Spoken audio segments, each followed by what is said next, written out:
रहा है। सऊदी अरब या अपने आप को कंपेयर कर रहा है यूरोप के साथ, इंडिया के साथ या इस तरह के मुल्कों के साथ। वो अब अपने आप को पाकिस्तान या इस्लामी उम्मा या इस तरह की चीजों के साथ नहीं जोड़ रहा है। भारत ने रुपए को प्रमोट कर रहे हैं इस वक्त। 33 countries they are accepting rupees as a currency. तो जब अभी तक अमेरिकन नशे में चूर है, लेकिन वो अपने आप को बहुत ज्यादा वेस्टर्न उस पर नहीं ले जाना चाहते, इसलिए उनके सामने मॉडल है इंडिया का। इंडिया के मॉडल में उनको बहुत सारे फायदे। मैं आज यकीन करें, मैं अप्रिशिएट करूंगा भारत को कि उन्होंने फिर फराख दिली का मुजाहरा किया, पाकिस्तान को इनवाइट किया।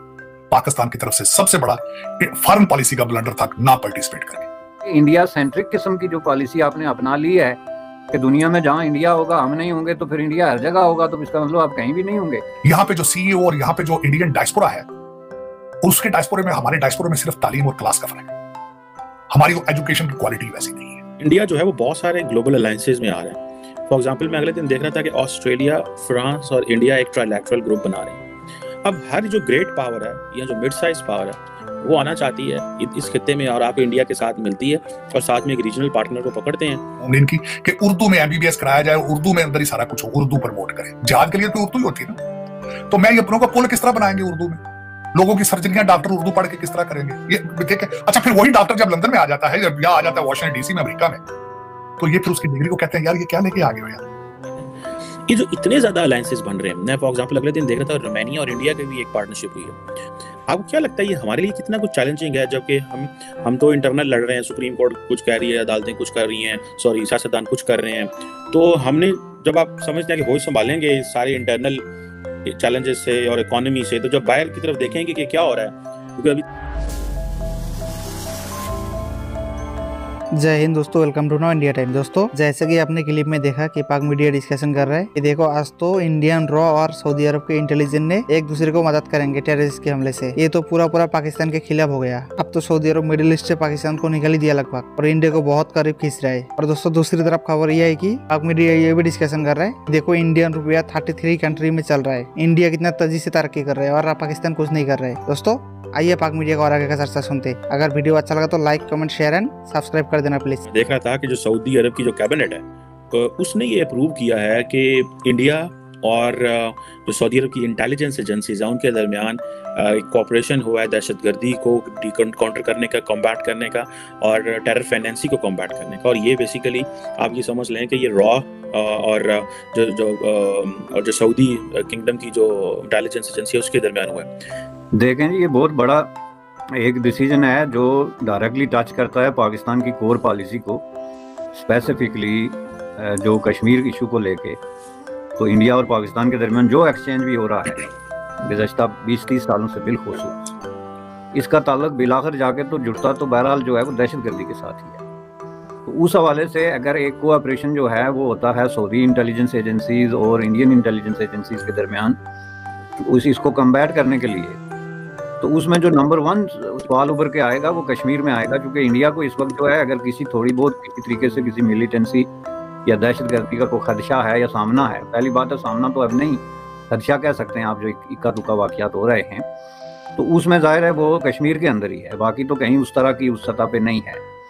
तो ये जो उस एक बहुत बड़ा आप यूँ समझ लें कि छलांग है जो सऊदी अरब का इंडिया के साथ एक तरह का एक सिक्योरिटी अरेंजमेंट के हवाले से, जिसको आप सलामती के मामलात कहते हैं। क्योंकि इसमें जाके तो पाकिस्तान के अंदर अगर कोई थोड़ा बहुत भी कोई उनका कोई ऐसी चीज़ रह गई थी जिसकी वजह से वो सऊदी अरब के साथ जुड़ते थे, तो वो भी ख़त्म हो गई, चूँकि उन्होंने एक तरह का अपने आप को डिक्लेयर कर दिया।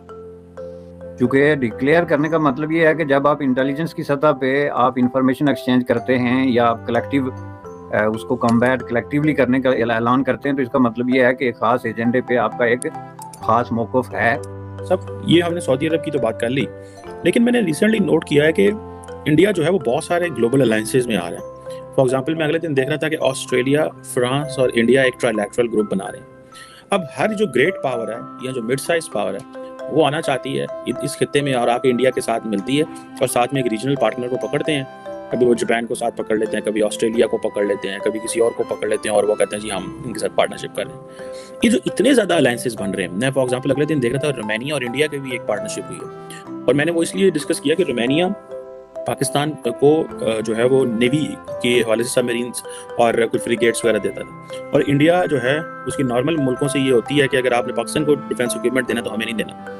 ये जो इतने ज़्यादा इंडिया अलायंसेस बना रहा है दुनिया में, या पार्टनरशिप्स डेवलप हो रही हैं, आपको क्या लगता है ये हमारे लिए कितना कुछ चैलेंजिंग है? जबकि हम तो इंटरनल लड़ रहे हैं, सुप्रीम कोर्ट कुछ कह रही है, अदालतें कुछ कर रही हैं, सॉरी सियासतदान कुछ कर रहे हैं। तो हमने जब आप समझते हैं कि होश संभालेंगे सारे इंटरनल चैलेंजेस से और इकोनॉमी से, तो जब बाहर की तरफ देखेंगे कि क्या हो रहा है, क्योंकि अभी तक तो हमारी रियासत को, स्टेट को कुछ पता नहीं है क्या हो रहा है, अंदर आपस में एक दूसरे से लड़ रहे हैं। तो आप क्या समझे कितना चैलेंजिंग एनवायरनमेंट हो जाएगा कि एक तरफ I2U2 है, इजराइल, इंडिया, UAE बैठे हुए हैं, इधर क्वाड है, सारे अमेरिका, जापान, ऑस्ट्रेलिया बैठे हुए हैं, फ्रांस के साथ अलग है, जर्मनी के साथ अलग है, बरतानिया के साथ एक अलग है। तो कितना कुछ चैलेंजिंग पाकिस्तान के लिए चीजें हैं। लगता है कि इतनी तेजी से तब्दीली तो पिछले 70 साल में नहीं आई जितनी तेजी से तब्दीली पिछले 7-8 सालों में जो है वो आ रही है। So how do you see this sir as well this India's growing alliances and partnerships और पाकिस्तान की जो डीप स्लीप है?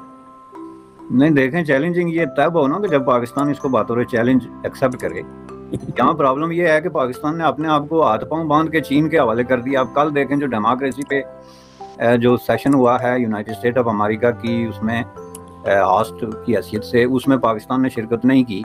तो इसको आप एक्सप्लेन कर सकते हैं कि डिस्पाइट द इन्विटेशन, उसमें शिरकत न करने की वजह ज़ाहिर है ताइवान की इन्विटेशन और तुर्की की डी इन्विटेशन जो है वो वजूहत हैं, जिसकी बुनियाद पे पाकिस्तान ने एक इतनी बड़ी अपॉर्चुनिटी जो है उसको डिनाई कर दिया। यूएस इंडिया रिलेशनशिप क्या है आज मैं ये भी बताना चाहूँ। देखिए, पहले भारत की तरक्की का सबसे बड़ा सीक्रेट उनके एजुकेशनल इंस्टीट्यूशंस है। यहाँ पे जो सीईओ और यहाँ पे जो इंडियन डायस्पोरा है, उसके डायस्पोरे में हमारे डायस्पोरे में सिर्फ तालीम और क्लास का फर्क है। हमारी एजुकेशन की क्वालिटी वैसी नहीं है। जब हमारे आप इस वक्त आपकी ख्वाहिश क्या है मीरुल मोमिन की कि उर्दू में MBBS कराया जाए, उर्दू में अंदर ही सारा कुछ हो, उर्दू प्रमोट करें। जहाज के लिए तो उर्दू ही होती है ना। तो मैं ये अपनों का पुल किस तरह बनाएंगे उर्दू में? लोगों की सर्जरियां डॉक्टर उर्दू पढ़ के किस तरह करेंगे? ये ठीक है। अच्छा, फिर वही डॉक्टर जब लंदन में आ जाता है, जब यहाँ आ जाता है वॉशिंगटन DC में, अमेरिका में, तो ये फिर उसकी डिग्री को कहते हैं यार ये क्या लेके आ गए हो यार तुम दोस्त सीधे। मैंने एक MBA लड़का कामसैट यूनिवर्सिटी का, सॉरी मैंने उसका नाम ले दिया, गलती की, एक MBA लड़का हायर किया था और पहले दिन उसको मैंने कहा ये जाओ ये लेटर लिख के लाओ। यकीन करें वो 2 लफ्ज नहीं लिख सका इंग्लिश के, 2 सेंटेंसेस नहीं लिख सका। MBA की डिग्री थी उसके पास पाकिस्तान से, 2 फिक्रे से एक लेटर नहीं लिख सका।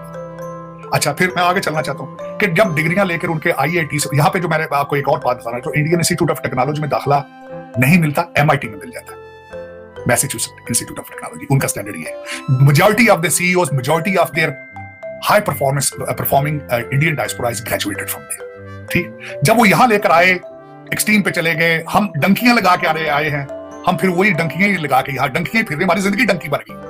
तो वो जब उनके साथ हम कंपीट नहीं कर सके, तो वो उन्होंने जब यहाँ पे CEO बने। आज पॉइंट ये है कि अमेरिका चाइना की नफरत में चाइना से बिजनेस निकाल के लेके जा रहा है भारत, और उसकी सोर्स, उसको सपोर्ट कौन कर रहा है? वही CEO और वही इंडियन डायस्पोरा यहाँ पे वॉशिंगटन DC में इस चीज को सपोर्ट कर रहा है। अब चाइना को डिफीट करने में अमेरिका कामयाब हो ना हो, लेकिन भारत अपने इस चीज में कामयाब ये होगा कि उनकी इकॉनमी में